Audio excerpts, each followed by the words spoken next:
Excited. I have loads of guests today, and I'm doing the best I can. But what a superb way to round off the show this morning. It has to be Madam Patience, who has been patient with me this very lovely day. Madam Patience Johnson, a world-renowned cosmetic dermatologist, an eminent researcher, an author, a motivational speaker, a beauty industry entrepreneur, a multi-award winning international tutor, Eagle Award from Germany on corporate leadership, an icon, and the CEO of Derma Contour Worldwide based in Germany. She's currently consulting at Derma Contour Aesthetics and Beauty Clinic, Abuja, treating all kinds of skin issues as we have here. Good morning to you, madam. It's good to see you. Good morning. Yes, Thank you. Longest time. Yes, I know. Thank God that I'm back with the team this very lovely day. So let's talk about what's going on this week. What are we discussing this week? We will talk about mouth odor. Oh, yes. Yeah, last week I made a kind of, I presented going for medical checkup. Which is, if you don't go for medical checkup, that's where you have some ailments that you think are incurable, but just with a proper medical checkup, definitely they are curable. You see, like mouth odor, I think upper week I discussed on body odor. So this week I just think, okay, let me bring up mouth odor too, because it's also an ailment that a lot of people have and they don't know why, and they don't know what to do. And mouth odor is actually not something that you were born with. It's lack of personal hygiene. What do I mean when I say personal hygiene? I think a lot of people brush their mouth only in the morning. But the most important brushing of the mouth is the one of the evening after your dinner. Because you go into bed and then at night there's low production of saliva. You know, saliva is what cleanses our tongue and our teeth and the gums. So at night there's low production of saliva. So you need to brush your mouth, brush up those food rest in your mouth so that they don't remain there. Because if they remain there overnight, definitely you're going to come out having body odor. So another thing that could lead to not body odor, mouth odor.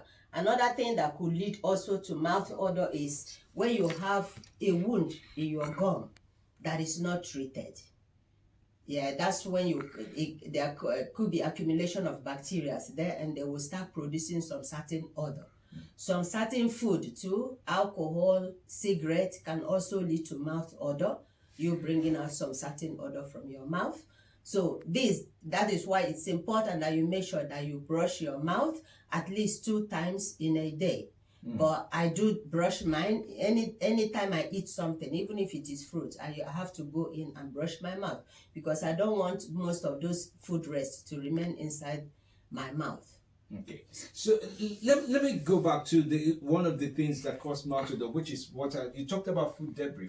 Food debris, that stays on. Yeah. So in the event, because one of the things we all grew up with is depends on who taught you how to brush first. Yeah. That would determine how you brush for a very long time. I don't want to say for the rest of your life. Yeah. And sometimes people are very, very particular about the very visible parts of the That's teeth. right. That's right. Wash the teeth, That's but right. leave out the mouth in itself. That's right. What are the proper ways in order to safeguard against debris from coming? I think when you ask average Nigerian, it's more than average now. I think if you ask me how many Nigerians have been to a dentist for just normal cleansing, there's what we call prophylaxis. Yeah, prophylaxis, we call it in German. I don't know the English word. Prophylaxis is when you go to a dentist. It's actually something you're supposed to be doing every 3 months.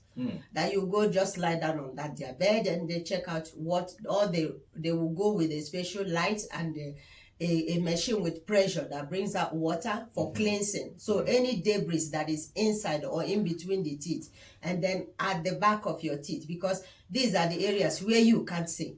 So even with your toothbrush, it does not mean that you're cleaning all of them out. So when you go to a dentist, then they see everything while you are lying down and they'll be able to remove it. It's supposed to be a regular something. If you know that you're already having that mouth odor, it's there that they will also indicate if there's a decay in the teeth, that because the decay don't usually appear on the surface of the teeth, but under. So that's where you need a dentist. So even if you buy mouthwash, buy the best toothbrush, buy the best paste, so long as it's not been treated by a dentist, the odor will still remain. And there's also the question of about being aggressive when you do wash. I mean, there are all kinds of toothbrushes now. Some endorse, some not endorse. There are people who have hard toothbrush. Some call it the smoker's toothbrush. And that is not medium good. and soft. Tell us about this. That is not good. I remember when I came back from Singapore, I gave my hotel toothbrush because they supplied me many, so I couldn't finish it. So I gave it to one of my girls, and she said, "Oh, this one a toothbrush that is not even strong enough." But she doesn't know that it's even the best toothbrush because it must not be hard. If it's hard, it spoils the enamel. That's the front of your teeth. And that's why sometimes when you use something that is hard on the teeth, you will end up having this, when you drink cold water, it's like your teeth is shaking, kind of. Yeah, it's not comfortable. Or if you want to bite anything that is acidic, like orange or a pineapple, you will have this funny feeling on your teeth. So I think the best is the soft brush or even the middle brush, but not really the hard one, because they can even pull your gum. They can also damage your gum, because that's why some people, they have bleeding gum after brushing, because the brush is too hard, it's working too hard.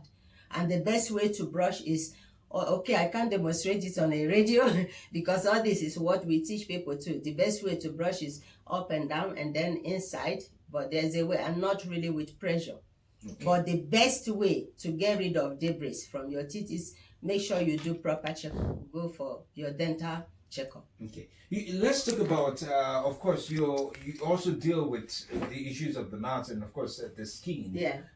And we know oftentimes that people use all kinds of stuff in order to have either teeth whitening and all kinds of situations in order just to, let's supposedly look for a permanent solution to the condition of our mouth, including the use of bleach, kinds of bleach. That's right. Are there implications to? There are implications, especially when you do it with a non-professional. Like what I see on internet, people selling whitening, teeth whitening. Come, we do teeth whitening.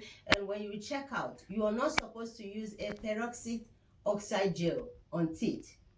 Even if you're using, there's supposed to be a certain percentage of it. Unfortunately, because these people just buy it from eBay or from Alibaba, they just China ship it to them and they start using it on people without even knowing what teeth to treat and what teeth not to treat.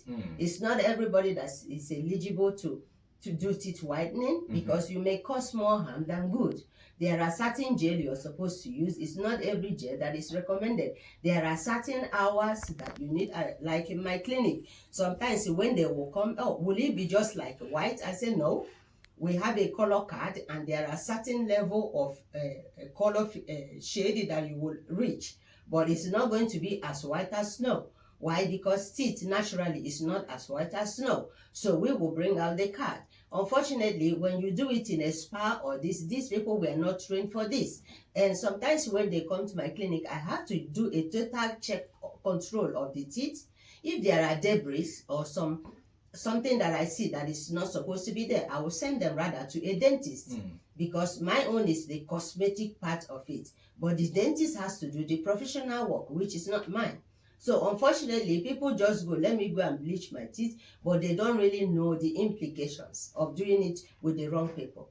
What are you talked about cosmetology now, just cosmeticology just now. And I'm just starting to imagine, because what appears and appeals to people is a lot of experiment, from the bleaching to no, I need my tongue to be pink, I need my lips to be pink, and all kinds of options that people do try on as part of that. What are the other ideas, I mean, that is trending that you as a cosmetologist would recommend or want to explore as a conversation with a customer who walks in and says, I just want my mouth to be superb? What are the things that are available? There are something we call like permanent makeup, which I do. Like my lip now is permanent, so I just use it to enhance the lip. I didn't inject anything. When you say permanent? Yeah, permanent is a pigment color. Oh, pigment. Yeah, invented by me. The color pigment is carrying my own name, so I'm the one that invented it. So I use it. The ever first award I got in America was on this. We call it micropigmentation. It's the this technique, lip technique that I innovated. So we can use it if the form is disfigured. Unfortunately, this is not a market for me in Africa. Why? Because our mouth is wonderfully made. I think God spent extra hour on it. So there was no mistake. There is no mistake in a black man's mouth. But I just use it to enhance because mine is a bit big. So I wanted it a bit to look optically smaller. So I implanted some colors in it so that it will look just small. So the another thing is like eyebrow. My eyebrow is permanent makeup, which I think is market for Africa because we have a lot of sun, people sweat, makeup, and then it falls off. So with this now, I can walk around 24 hours till the next 10-20 years without anything falling off. Okay. Yeah, so that's what we do. The one I don't do is the skin whitening because I'm really campaigning against it, seeing what happens or is happening in my clinic every day, that people have really lost it with this. They will tell you they are toning, they want to glow their skin, they want to. So I'm not really in for that, but in case if anybody has got those damage, like sometimes they will have patches on their skin or dark knuckles, you can come to me. I will reconstruct your skin, but it's going to cost you some money because you've already damaged the thing, and I'm going to help you reconstruct, but not under 24 hours because that's still where I still have little issue with them. I grew up in an environment where you know that everything in life has to go through the process. I grew up going through the process. That's why I'm a world champion today, because I went through the process. You understand? I visited a lot of universities. I went to a lot of conferences, seminars to build my knowledge. Unfortunately, here you see people, they wake up the next morning, they want to be like Patience Johnson. They steal your idea and go open up some quack clinic, claiming to be what they are not. But for me, why I'm a bit at peace is that professionality, you don't hide it. You don't. You understand? Experience, you can never use money to buy it. Okay, so the